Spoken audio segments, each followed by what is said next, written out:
দেখ আজকে আমরা চলে এসেছি ক্লাস 11-এর তোদের পর্যায় সারণীর। আমাদের এর আগে কয়েকটা ক্লাস হয়ে গেছে, তো আজকের ক্লাসে আমরা যেটা পড়ব সেটা হচ্ছে মূলত যে পড়ব জারণ বিজারণ ক্ষমতাটা পড়ব, আর পড়ব মৌলের অক্সাইডের প্রকৃতি, এই টপিকগুলো পড়ব। তার আগে বলি, দেখ আগের দিন আমরা শেষ করেছি কোন টপিকে? আমরা শেষ করেছি দেখবি এই টপিকটা মূলত গুরুত্ব দিয়েছিলাম, এছাড়াও অনেক টপিক পড়েছি, এই টপিক দুটোতে গুরুত্ব দিয়েছিলাম। ঠিক আছে, ধাতব ধর্ম অধাতব ধর্ম খুব গুরুত্বপূর্ণ দুটো ধর্ম ছিল, আমি ডিটেলস আলোচনা করেছি। আশা করি তোরা আজকে আগের দিনের ক্লাসটা দেখার পর আজকে এই জায়গায় দাঁড়িয়ে আছিস যে কোনটা ভালো ধাতু এবং কোনটা ভালো অধাতু তোরা সেটা বিচার করতে পারবি। আজকে তোগুলো রিপিট করছি। ধর সোডিয়াম আর ম্যাগনেসিয়াম, আমায় যদি বলে কোনটা ভালো ধাতু, আমি পর্যায় সারণী ঠিক আছে, আমি তো জানি কোন পর্যায়ে কে আছে, বাঁদিক থেকে ডান দিকে গেলে সবসময় বাঁদিক থেকে আমরা দেখ জানি ধাতব ধর্ম ওপর থেকে নিচের দিকে গেলে কি হচ্ছে, বৃদ্ধি পাচ্ছে, আর এদিক থেকে এদিকে গেলে হ্রাস পাচ্ছে। দেখবি বলেছিলাম একটা রাফ স্কেচ করে বলেছিলাম যে পর্যায় সারণীর বাঁ দিকেরগুলো ধাতু, ডান দিকেরগুলো অধাতু, আর সন্ধিগত মৌল এগুলো ধাতু। তো যদি তুই ওইভাবেও না মানে বুঝতে পারিস, এখানে ইলেকট্রন বিন্যাসের মাধ্যমেও দেখ বোঝা যাবে। এর বাইরের কক্ষের ইলেকট্রন বিন্যাস 3s1, এর 3s2, এর বাইরের কক্ষের ইলেকট্রন বিন্যাস 3s1, এর বাইরের কক্ষের ইলেকট্রন বিন্যাস 3s2। যে সহজে ইলেকট্রন বর্জন করবে সে ভালো ধাতু। তাহলে দেখ সোডিয়ামের বাইরের কক্ষে কীরকম অবস্থায় আছে, 3s1। ম্যাগনেসিয়ামের বাইরের কক্ষ কী অবস্থায় আছে, 3s2। দেখ এটা ফুল ফিল্ড অবস্থায় আছে, দেখ ফুল ফিল্ড। এটা দেখ একটা আছে, এটা ছেড়ে দিলে, এটা যদিও ছেড়ে দেয় তাহলে এর কিন্তু বাইরে অষ্টক পূর্তি হয়ে গেল। এর একটা ছাড়লেই অষ্টক পূর্তি হবে, একে দুটো ছাড়তে হবে তবে অষ্টক পূর্তি হবে। এইভাবেও চট করে করতে পারিস। বা কি বলেছি, এদিক থেকে এদিকে গেলে হ্রাস পায়, এদিক থেকে এদিকে গেলে বৃদ্ধি পায়। যখন দেখবি কোনো তুলনা দিয়েছে, ধর এখানে সোডিয়াম ম্যাগনেসিয়াম এরা একই পর্যায়ে আছে, আমার তুলনা করতে সুবিধা হবে। যদি কখনো এরকম দেয়, এখানে ধর দিয়েছে সোডিয়াম, আর এই নিচের দিকের একটা ধর এলিমেন্ট দিয়েছে, ধর আয়োডিন ফাইডিন বাদ দে, ধর এখানে সন্ধিগত মৌল একটা দিয়েছে, তো যখন তুই দেখবি যে পর্যায় এবং একই শ্রেণীতে নয়, তখন তোরা একটু চেষ্টা করবি, দেখি তো ইলেকট্রন বিন্যাসটা দেখি, কে আগে ইলেকট্রন ছাড়তে পারবে, এই ধারণাগুলো আস্তে আস্তে তৈরি করতে হবে। এখানে কি বললাম, দেখি একটা ছাড়লে অষ্টক পাচ্ছে, একে দুটো ছাড়তে হবে তবে অষ্টক পাবে। তাহলে যার একটা ছাড়লে অষ্টক পাবে তারই নিশ্চয়ই ছাড়াটা কী হবে, সেই নিশ্চয়ই তাড়াতাড়ি ছাড়বে, কারণ একটা ছাড়লে স্টেবিলিটি পাচ্ছে, এ দুটো ছাড়লে তবে স্টেবিলিটি পাচ্ছে। বুঝতে পেরেছিস? ঠিক আছে, তো একটু আমাদের কনসেপ্টটা একটু ক্লিয়ার রাখতে হবে যে ইলেকট্রন যে তাড়াতাড়ি ছাড়বে সে ধাতু, ইলেকট্রন যে দেরিতে ছাড়বে সে হচ্ছে অধাতু। তো যদি ধাতব ধর্ম অধাতব ধর্ম নিয়ে ডাউট থাকে আগের দিনের ক্লাসটা আরেকবার একটু দেখে নিবি। তো আজকে আমরা নতুন ধর্মে চলে যাচ্ছি। এবার ক নম্বর ধর্ম হয়েছিল দেখে নিবি, তারপর থেকে নতুন ধর্মে যাচ্ছি। হ্যাঁ, তো একটা ধর্মে যাচ্ছি, যে ধর্মটা হচ্ছে মৌলের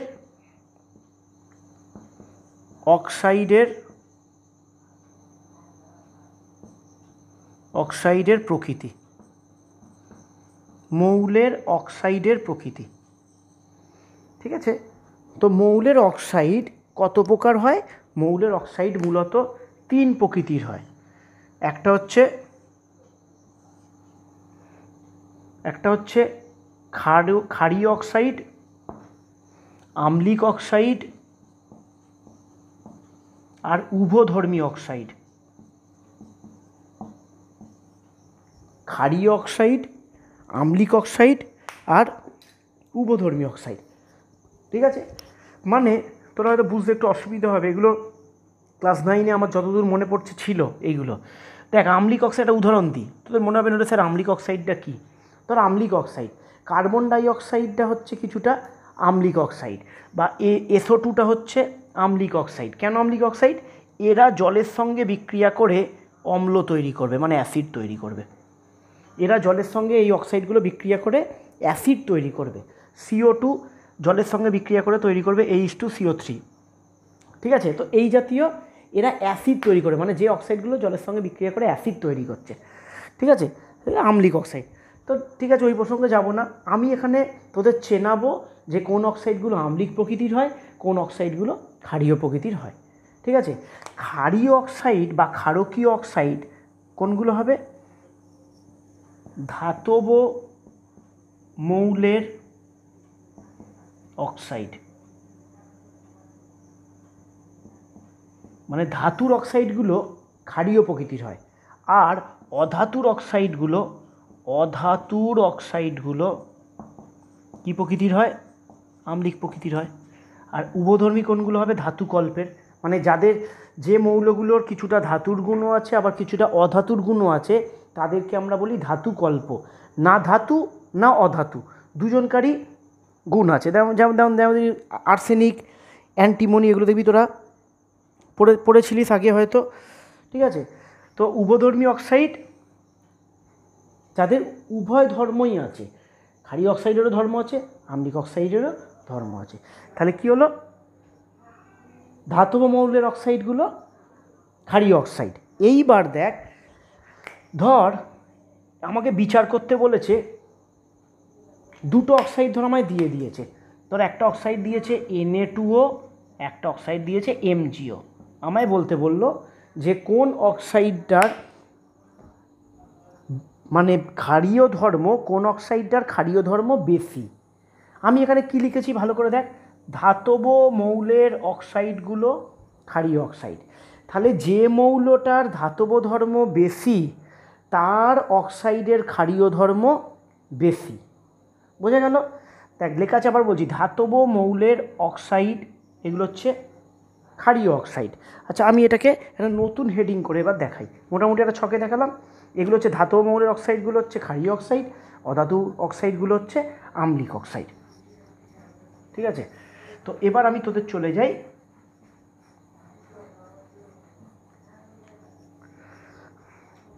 ক্ষারীয় অক্সাইড। ঠিক আছে, তাহলে ক্ষারীয় অক্সাইড কাদের বললাম? ধাতব মৌলের, মানে ক্ষারীয় অক্সাইড হয়ে গেল কারা? ধাতব অক্সাইড বা ধাতুর অক্সাইডগুলো সাধারণত কি হয়? ক্ষারীয় অক্সাইড হয়। ধাতুর অক্সাইডগুলো ক্ষারীয় প্রকৃতির হয়। ঠিক আছে, এবার এখান থেকে কি শিখলাম দেখ, মৌলের যখন কম্পেয়ার করতে দেবে দুটোর মধ্যে, মৌলের ধাতব ধর্ম যত বেশি হবে সেই মৌলের অক্সাইডটি তত বেশি ক্ষারীয় প্রকৃতির হবে। আশা করি এই লেখাটা দিয়ে তোদের বিচার করতে দিলে এই লেখাটাতেই কাজ হয়ে যাবে। মৌলের ধাতব ধর্ম যত বেশি হবে সেই মৌলের অক্সাইডটি তত বেশি ক্ষারীয় হবে। যেমন উদাহরণে এবার আসি, Na2O/K2O, একই গ্রুপে একবার করি। Na2O আর K2O, কোন অক্সাইডটি বেশি ক্ষারীয়? এই Na2O আর K2Oর মধ্যে কোন অক্সাইডটি বেশি ক্ষারীয় প্রকৃতির? কোন অক্সাইডটা বেশি ক্ষারীয় প্রকৃতির হবে? দেখ, Na2Oটা হচ্ছে কার অক্সাইড? N এর অক্সাইড। K2Oটা হচ্ছে কার অক্সাইড? K এর অক্সাইড। Na2Oটা হচ্ছে Na এর অক্সাইড, সোডিয়ামের অক্সাইড, আর K2Oটা হচ্ছে পটাশিয়ামের অক্সাইড। তাহলে এই দুটোর মধ্যে আমি এবার কম্পেয়ার করব কার ধাতব ধর্ম বেশি। ঠিক আছে, দেখ, যদি একই গ্রুপে যেহেতু আছে, দেখবি সোডিয়ামের নিচে আছে পটাশিয়াম, তাই সোডিয়ামের গ্রুপের ওপর থেকে যত নিচের দিকে যাব তত ধাতব ধর্ম বৃদ্ধি পাবে। তাই সোডিয়াম আর পটাশিয়ামের মধ্যে পটাশিয়ামের ধাতব ধর্ম বেশি। তাই যেহেতু পটাশিয়ামের ধাতব ধর্ম বেশি, আমি এখানে কি বলেছি আবারও লক্ষ্য রাখ, কি বলেছি? মৌলের ধাতব ধর্ম যত বেশি হবে মৌলের অক্সাইডটি তত বেশি ক্ষারীয় হবে। ধাতব ধর্ম যার বেশি তার অক্সাইডটা বেশি ক্ষারীয়। তাহলে এখানে ধাতব ধর্ম কার বেশি হয়েছে? এখানে ধাতব ধর্ম বেশি হয়েছে কে, তাই এই অক্সাইডটা বেশি ক্ষারীয় হবে। ঠিক আছে, তাহলে দেখ, তোরা যদি ধাতু বিচার করতে শিখে যাস যে কোনটা ভালো ধাতু, তোদের আমি ভালো করে শিখিয়ে দিয়েছি কোনটা ভালো ধাতু, তাহলে তোরা ইজিলি বার করতে ফেলতে পারবি কোন অক্সাইডটা বেশি ক্ষারীয়। তোকে যাই দিক, তোকে পরীক্ষায় কনফিউজ করার জন্য 3-4টেও দিতে পারে। 3-4টেও দিলে তুই ঠান্ডা মাথায় আগে ধাতুর ধাতব ধর্মের অর্ডারটা সাজাবি, ধাতব ধর্মের অর্ডার অনুযায়ী তোর অক্সাইডের ক্ষারকীয়তা নির্ভর করবে। ধাতব ধর্ম যত বেশি হবে অক্সাইডের ক্ষারকীয়তা তত বেশি হবে। সাপোজ ধর এরকম 3-4টে দিয়েছে, আমি দুটোর ক্ষেত্রে দেখাচ্ছি। ধর এরকম দিয়েছে তো তুই উত্তর লেখার সময় কী করবি, যে সোডিয়াম ও পটাশিয়ামের ধাতব ধর্মের ক্রমটি হলো কী হবে বল, এটা হচ্ছে সোডিয়াম আর এই পটাশিয়ামের ধাতব ধর্মের ক্রম, মানে যদি 4টে দেয় এরকম 4টের ক্রম করে দিবি, তাহলে ধাতব ধর্মের ক্রমটা যেটা হবে অক্সাইডের ক্ষারকীয়তার ক্রমটাও একই হবে। আমি অনেকভাবে বোঝালাম, ঠিক আছে? তো 3টে দিক 4টে দিক যাই দিক তোরা ধাতব ধর্মের অর্ডারটাকে সাজাবি। এরপরে তো আমরা এমসিকিউ করবই, আজকের ক্লাসটার পরে আমি এমসিকিউ সিটটা গ্রুপে দিয়ে দেবো, দিয়ে কাজ দেবো, এবং পরের দিন কার অক্সাইড ধাতব অক্সাইড 3-4টে একটু কোশ্চেন দেবো এই সম্পর্কিত। তাহলে এই গেল আমাদের ক্ষারকীয় অক্সাইড এর তুলনা। এবার আমরা যাচ্ছি আম্লিক অক্সাইড।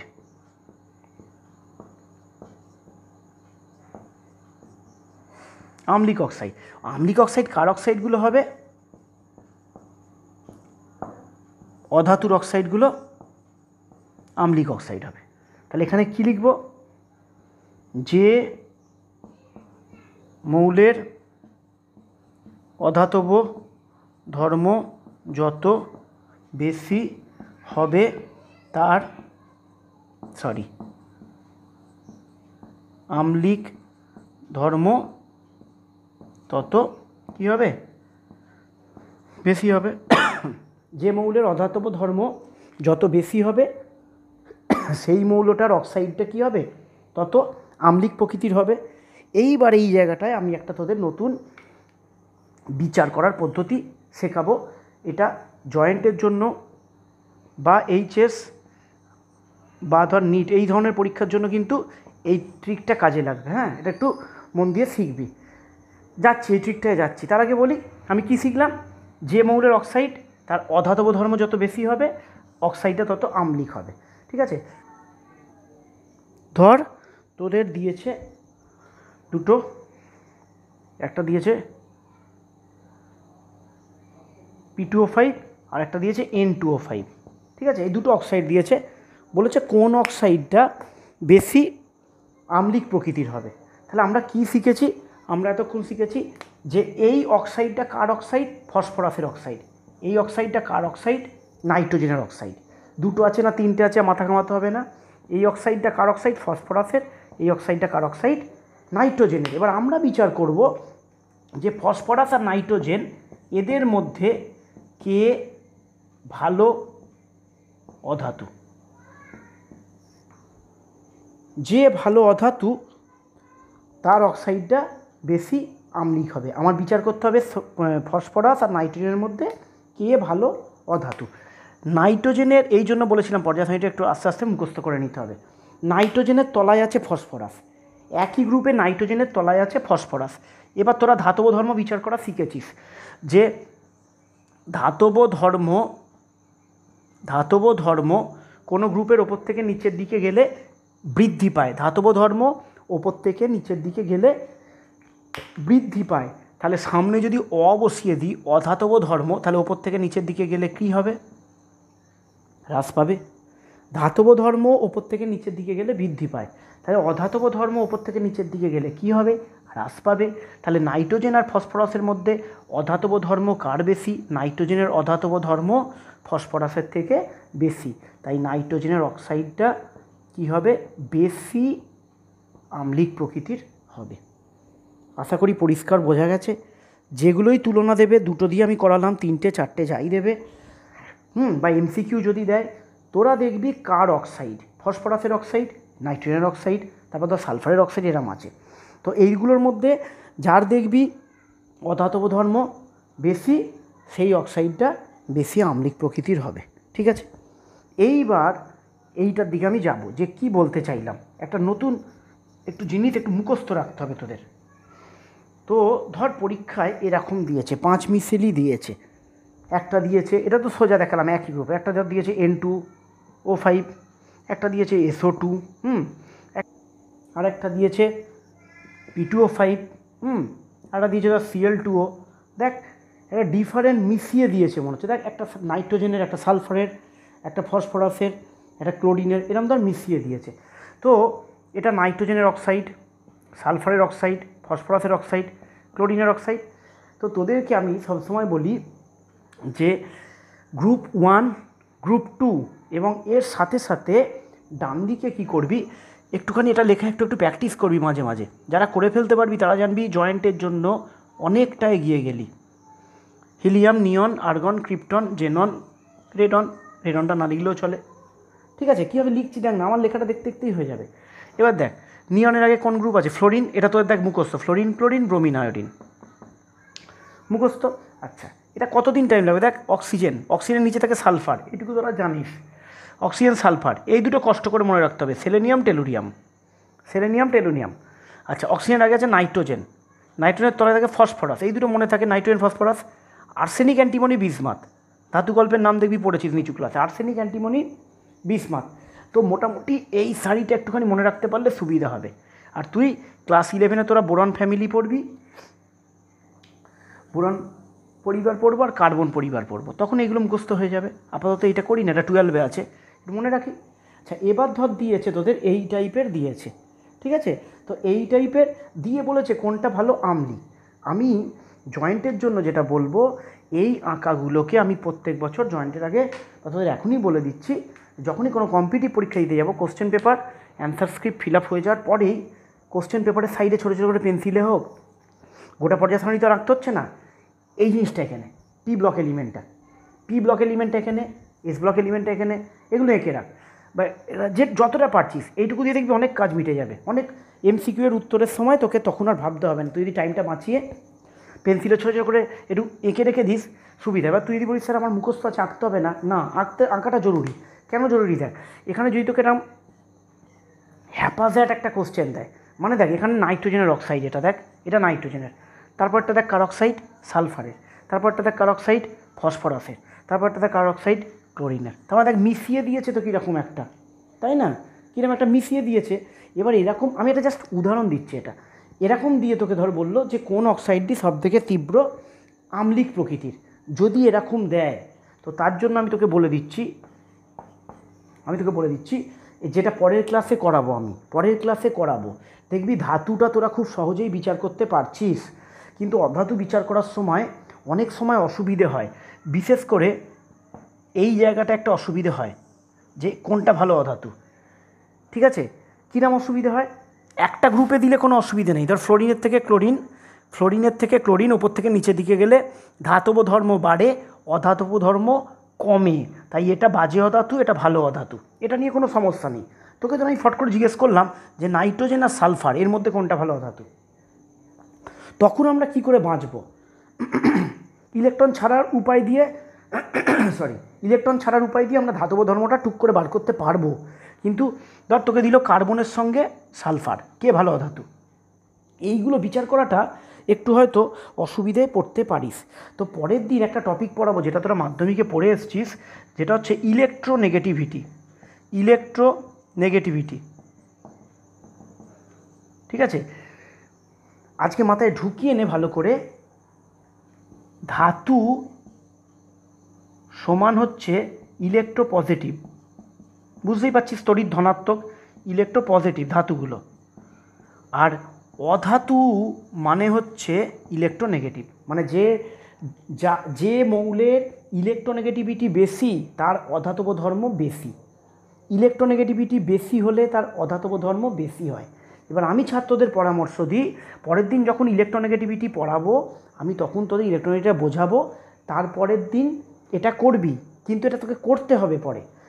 তো অধাতু বিচার করার উপায় হচ্ছে, যদি এরকম তোকে জিগজ্যাগ ওয়েতে দিয়ে দেয়, তুই প্রত্যেক কটার ইলেকট্রোনেগেটিভিটির এই চারটে 8টার ইলেকট্রোনেগেটিভিটির মান মুখস্থ রাখবি, তাহলে তোকে অসুবিধায় পড়তে হবে না, ঠিক বেঁচে বেরিয়ে যাবি।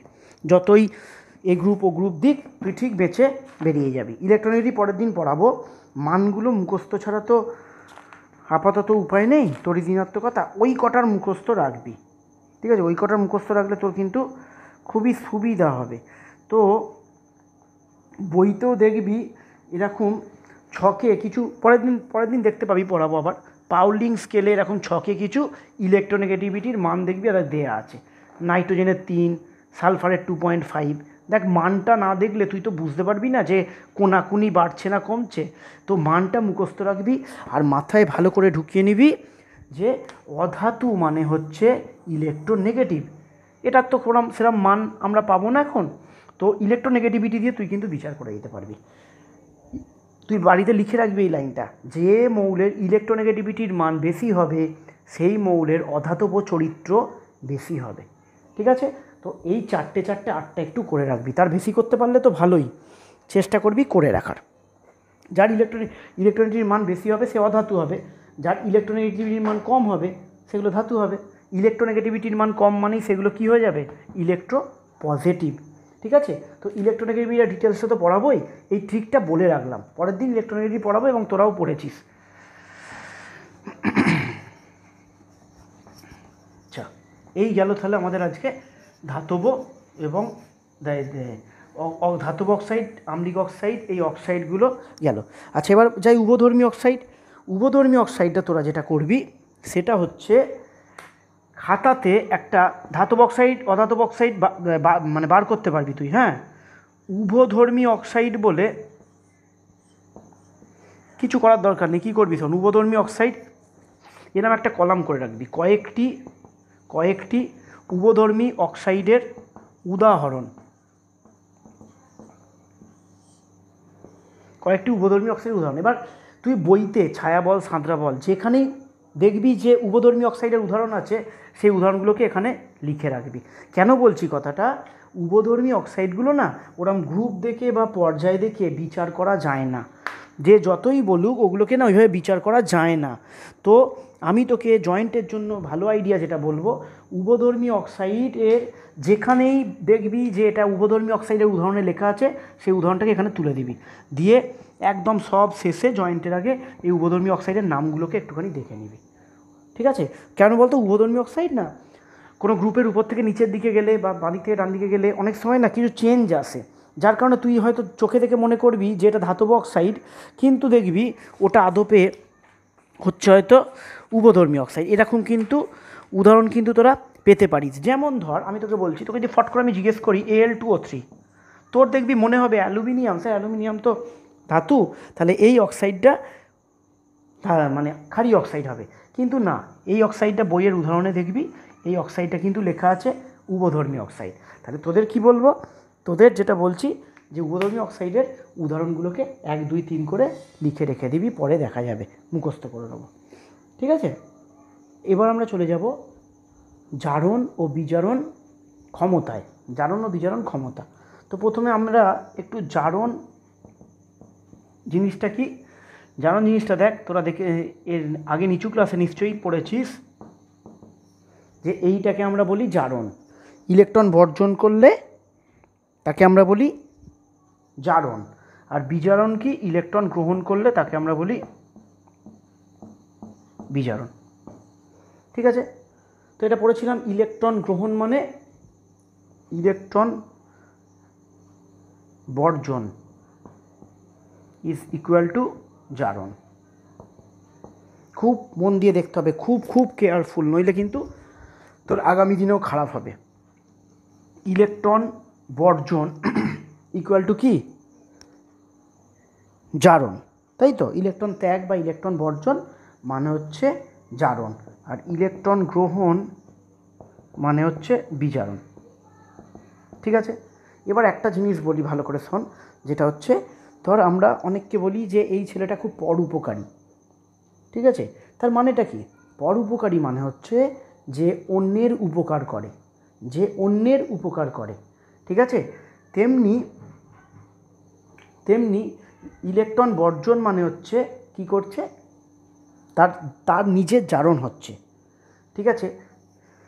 তো ইলেকট্রন বর্জন যে করবে তার নিজের হবে জারণ। যেমন এনএটা ইলেকট্রন বর্জন করেছিল, এখানে কার জারণ হলো?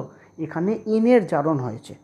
তো যার নিজের জারণ হবে সে কিন্তু কি করবে, ইলেকট্রন বর্জন করলে কি হয়, নিজের জারণ হয়, মানে যে ইলেকট্রনটা বর্জন করলো তার জারণ হলো।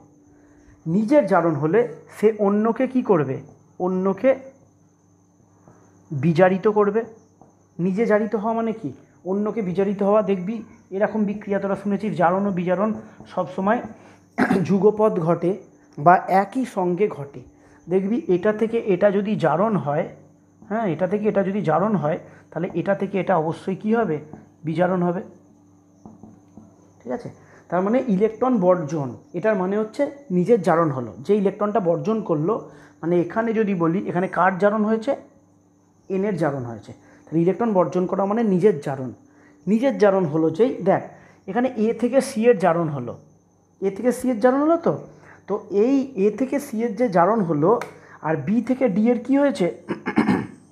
বিজারণ।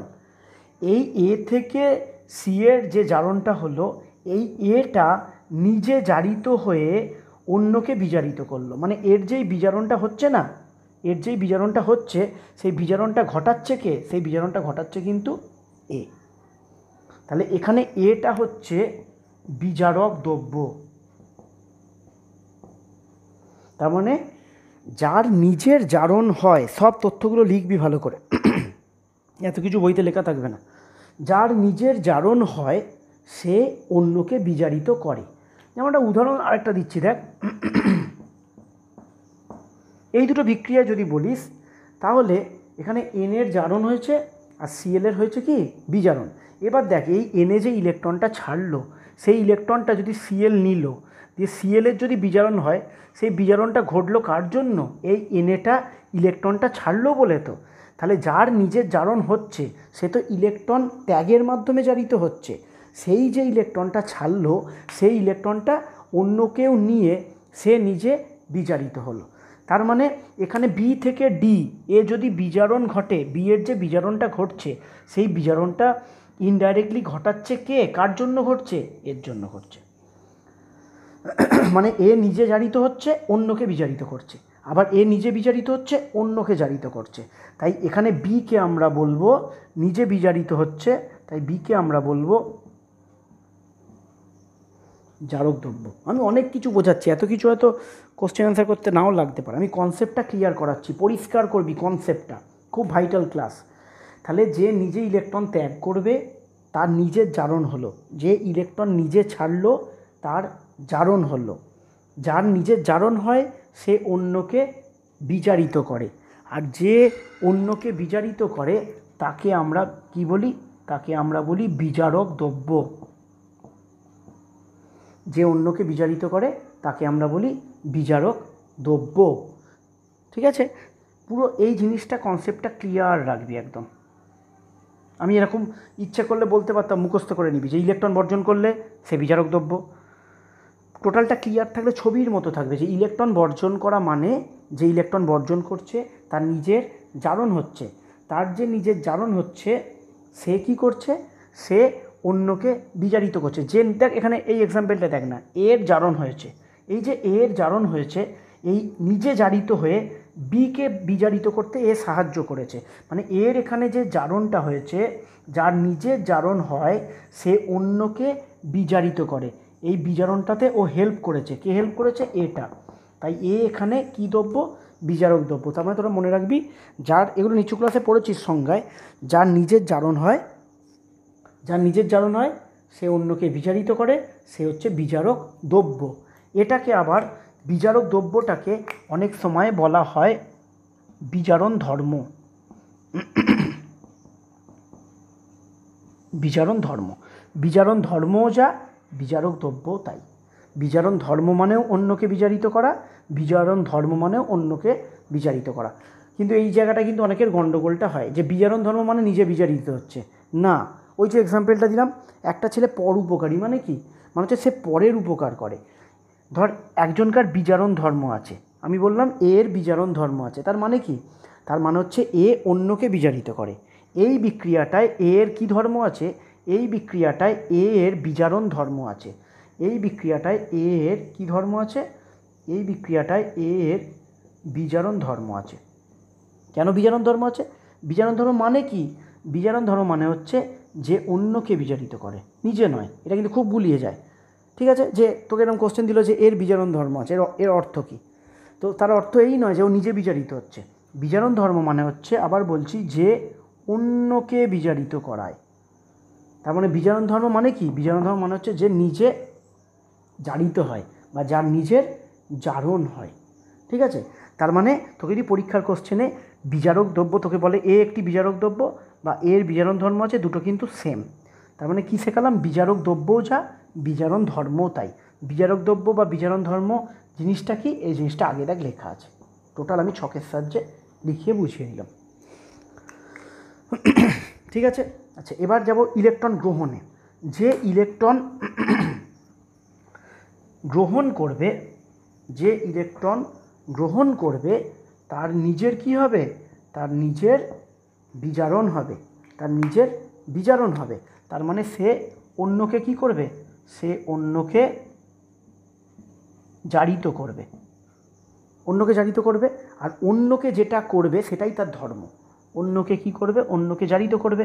তাহলে অন্যকে কি করছে? জারিত করছে। তাহলে সে হচ্ছে জারক দ্রব্য বা তার জারণ ধর্ম আছে। ঠিক আছে, কারুর বললো ধর অমুকের জারণ ধর্ম আছে, এর মানে কিন্তু এই নয় যে সে জারিত হচ্ছে, এর মানে এটা হচ্ছে সে অন্যকে জারিত করতে পারে। ঠিক আছে, জারণ বিজারণ এই কনসেপ্টটা পুরো আশা করি ক্লিয়ার। কে জারক দ্রব্য, কে বিজারক দ্রব্য, বিজারক দ্রব্য যা, বিজারণ ধর্মও তাই, একই জিনিস। ঠিক আছে, তো এই হলো।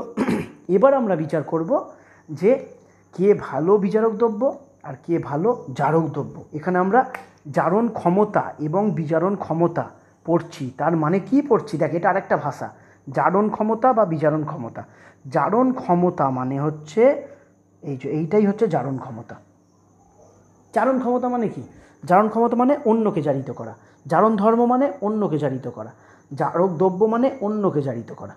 ঠিক আছে, তো জারণ ক্ষমতা মানে অন্যকে জারিত করা। এবার দেখ ভালো করে, এবার ব্যাকে যাই। জারক দ্রব্য বা জারণ ধর্ম কে ভালো দেখাবে? যে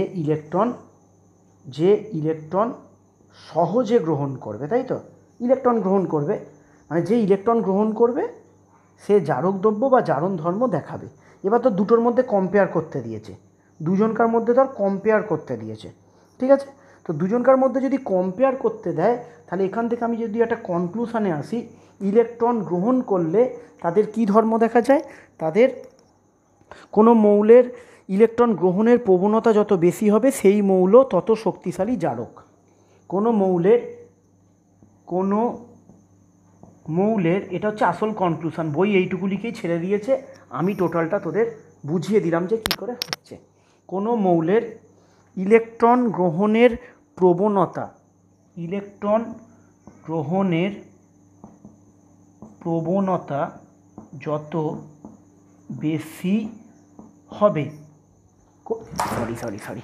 কোনো মৌলের ইলেকট্রন গ্রহণের প্রবণতা যত বেশি হবে সেই মৌলটি তত শক্তিশালী জারক। জারক বা জারক দ্রব্য বা তার জারণ ধর্ম বেশি বা তার জারণ ক্ষমতা বেশি, সব এক, তোদের বুঝিয়ে দিয়েছি। এই কথাগুলো সবই এক। ঠিক আছে, তাহলে কোনো মৌলের ইলেকট্রন গ্রহণের প্রবণতা যত বেশি হবে সেই মৌলটি তত শক্তিশালী জারক। আবার ব্যাপারটা দেখ, সহজ করে বলি, ইলেকট্রন গ্রহণ করলে সে কী দ্রব্য হচ্ছিল? জারক দ্রব্য। এবার যখন কম্পেয়ার করতে দেবে তখন যে সহজে ইলেকট্রন গ্রহণ করবে সে ভালো জারক দ্রব্য। ইলেকট্রন গ্রহণ করলে জারক দ্রব্য, ইলেকট্রন গ্রহণ ইকুয়াল টু জারক দ্রব্য। কী করে হচ্ছে দেখিয়ে দিয়েছি, ইলেকট্রন গ্রহণ মানে জারক দ্রব্য। তাহলে দুটোর মধ্যে যখন কম্পেয়ার করতে দেবে, তাহলে যে সহজে ইলেকট্রন গ্রহণ করবে সে ভালো জারক দ্রব্য। ঠিক আছে, আচ্ছা এইবার দেখ, কোনো মৌলের ইলেকট্রন গ্রহণের প্রবণতা যত বেশি হয় সেই মৌলগুলি তত শক্তিশালী জারক দ্রব্য হয়। ঠিক একইভাবে কোনো মৌলের ইলেকট্রন বর্জনের প্রবণতা যত বেশি হবে সেই মৌলগুলি তত শক্তিশালী কী দ্রব্য হবে? বিজারক দ্রব্য হবে। মানে এখানে সব সেম, ইলেকট্রন বর্জনের প্রবণতা যত বেশি হবে তত শক্তিশালী কী দ্রব্য হবে? বিজারক দ্রব্য হবে। ঠিক আছে, এখানে একটু এবার মুছি, এবার কনক্লুশনে যাই। জারক দ্রব্য বিজারক দ্রব্যে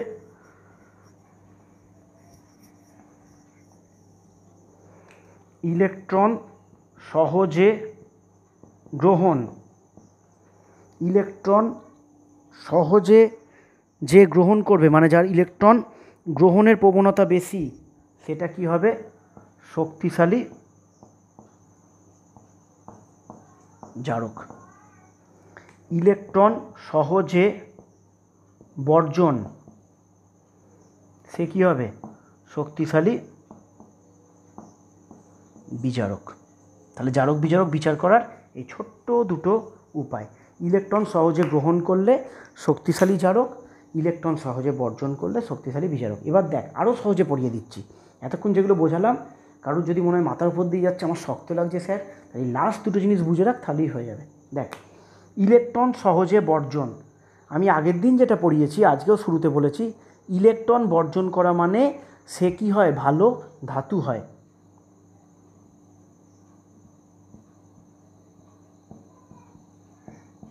তাহলে সেই দেখ, ধাতব ধর্ম দিয়ে উত্তর বেরিয়ে গেল। ইলেকট্রন সহজে বর্জন করলে সে ভালো কি হয়? ভালো ধাতু হয়। তাহলে ভালো ধাতুগুলোই ভালো বিজারক। আর এখানে ইলেকট্রন গ্রহণ কারা করে? গ্রহণ করে অধাতুগুলো। তার মানে অধাতব ধর্ম বেশি। তাহলে তুই ধাতব ধর্ম বিচার করেও বলে দিতে পারবি। ঠিক আছে? ইলেকট্রন সহজে বর্জন করা মানে আগের দিন শিখিয়েছি, আজকেও শুরুতে বললাম, ইলেকট্রন যারা সহজে বর্জন করবে তাদের ধাতব ধর্ম বেশি হয়। তাহলে এটা ব্যাকেটে দিয়ে দিলাম। ইলেকট্রন সহজে বর্জন করলে তারা শক্তিশালী বিজারক। তা তুই যদি ধাতব ধর্মটা বার করে নিতে পারিস, তাহলে যেটা ভালো ধাতু সে ভালো বিজারক, যে ভালো অধাতু সে ভালো জারক। তার মানে এখানে একটা কনক্লুশন টেনে দিলাম আমি। ধাতু, ভালো ধাতু আর লিখলাম না। ধাতু মানে কি? ধাতু মানে বিজারক বা বিজারণ ধর্ম, আর অধাতু মানে জারণ। দেখ, নিচু ক্লাসে যেগুলো পড়েছিস সেগুলো আবার মনে পড়ে যাবে। দেখ, অক্সিজেন অধাতু, দেখবি অক্সিজেনের জারণ ধর্ম ছিল, অক্সিজেন অন্যকে জারিত করে। হ্যাঁ, ক্লোরিন অধাতু, যেগুলো অধাতু সেগুলো জারিত করে অন্যকে। জারণ মানে জারণ ধর্ম বা কী হবে? বা জারক দ্রব্য হিসেবে কাজ করে। ওই জন্য পর্যায় সারণীতে যেগুলো ডান দিকে আছে সেগুলো ভালো ধাতু, সেগুলো ভালো অধাতু, তাদের জারণ ধর্ম আছে। যেগুলো বাঁ দিকে আছে সেগুলো ভালো ধাতু, তাদের বিজারণ ধর্ম আছে। দেখ, কতবার জারণ ধর্ম বিজারণ ধর্ম, জারণ বিজারণ বলতে বলতে জানি না কখন যদি একটাতে এদিক ওদিক হয়ে যায়, খেয়াল রাখবি একটু। বহুবার বলতে হয়েছে জারণ ধর্ম জারক দ্রব্য, বলতে বলতে আমি হাঁপিয়ে গেলাম। ঠিক আছে? তাহলে জারণ ধর্ম জারক দ্রব্য এগুলো বোঝা গেল। তাহলে কি হলো জিনিসটা একটু আঁকি একবার তোদের সুবিধার্থে। এটা যদি পর্যায় সারণী ভাবি, তাহলে এই বাঁ দিকেরগুলো এগুলো কি হয়? ভালো ধাতু। তারপরে এই সাইডেরগুলোর কী হয়? এই সাইডেরগুলোর কী ধর্ম থাকে? সাধারণত বিজারণ ধর্ম আছে। এই সাইডেরগুলো কি? অধাতু, এদের কি ধর্ম আছে? জারণ ধর্ম আছে। বা এগুলো কি হয়? এগুলো হয় জারক দ্রব্য। তুই খেয়াল করে দেখবি, অক্সিজেন ক্লোরিন এগুলোকে আমরা বলেছিলাম যে অন্যকে জারিত করে। বারবার বলেছিলাম, কোনো মৌলের সাথে অক্সিজেন যুক্ত হওয়ার অর্থ তার জারণ হয়েছে, ক্লোরিন যুক্ত হলে তার জারণ হয়েছে। কেন বলতাম? অধাতু যুক্ত হলে তাদের সবসময় জারণ হয়। কেন জারণ হয়? কারণ অধাতুগুলোর এই ধর্মটাই তো আছে, অধাতুর এটাই ধর্ম, ওরা অন্যকে জারিত করে। ধাতুগুলোর এটাই ধর্ম, তারা অন্যকে বিজারিত করে। কি করে করছে সব কনসেপ্ট আমি ভেতরে বলে দিয়েছি। এবার তুই ইচ্ছে করলে পর্যায় সারণী থেকে করতে পারবি। তোর বিজারণ ধর্ম তুই দেখতে চাইছিস, হ্যাঁ, তুই এভাবে নোট ডাউন করতে পারিস খাতায়, বিজারণ ধর্ম। বিজারণ লিখলে হবে না, বিজারণ ধর্ম বা বিজারক দ্রব্য। বিজারণ ধর্ম ওপর থেকে নিচের দিকে গেলে কী হবে? ওপর থেকে নিচের দিকে গেলে বৃদ্ধি পাবে। কেন বৃদ্ধি পাবে? বিজারণ ধর্ম যখন লিখলি, পাশে সাইডে লিখে নে না ছোটো করে, ধাতব ধর্ম। এটা মনে রাখার জন্য। বিজারণ ধর্ম কার বেশি? একটু আগে দেখিয়ে দিলাম। বিজারণ ধর্ম বা বিজারক দ্রব্য কারা? যারা ভালো ধাতু। তাহলে বিজারণ ধর্ম বাড়বে কখন? যখন ধাতব ধর্ম বৃদ্ধি পাবে, তখন বিজারণ ধর্ম কী হবে? বাড়বে। ঠিক আছে? তো তুই মাথাতে এটা ঢুকিয়ে নে, যদি নাও বুঝতে পারিস বুঝে নিবি আগে ভালো করে। ধাতু ইকুয়াল টু বিজারক, ভালো ধাতু ইকুয়াল টু ভালো বিজারক, অধাতু ইকুয়াল টু জারক, ভালো অধাতু ইকুয়াল টু ভালো জারক। তো তোরা এইভাবে পড়ে, খুব ভাইটাল টপিক পড়ালাম কিন্তু আজকে দুটো, তো এইটা পড়ে তোরা তাড়াতাড়ি ক্লিয়ার করবি। কোথাও অসুবিধে হলে আমাকে তোরা কমেন্ট করে জানাতে পারিস। তো আজকের ক্লাস এত অবধি থাক।